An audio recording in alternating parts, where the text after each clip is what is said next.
However, as this new technology continues to grow and evolve and develop, our agency is also charged with striking the right balance between innovation and safety.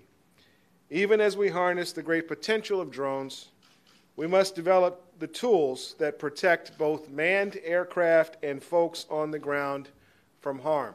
It's a pleasure to be here today to kick off a great and momentous milestone for the It ensures that a burden on our industry and on our department is relieved.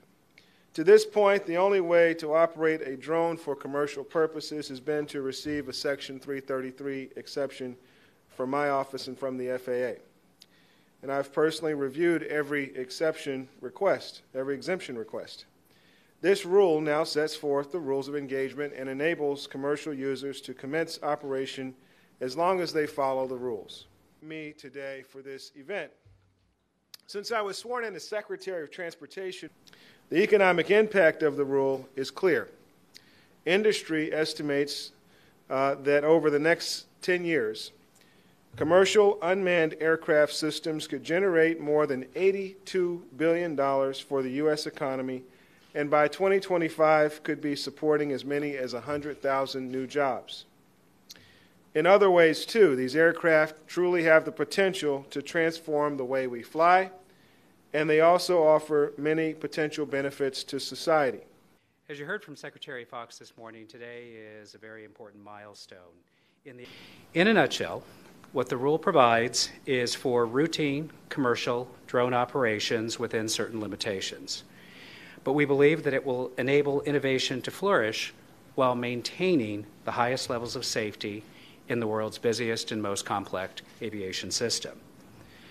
The rule is also known as Part 107, and it makes it easier for people to fly commercially by largely eliminating the need for operators to get case-by-case approvals.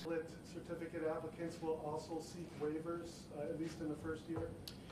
It allows unmanned aircraft weighing less than 55 pounds to fly in sparsely populated areas up to 400 feet high and up to 100 miles per hour during daylight hours.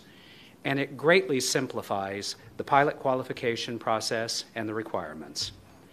Importantly, it also includes a provision that allows people to request waivers if they want to operate outside the parameters of what's included within the rule. The rules, and do you have the manpower to make sure that happens? I like to say that integration is never going to be a finite process where one day we'll all sit back and say, okay, we're done.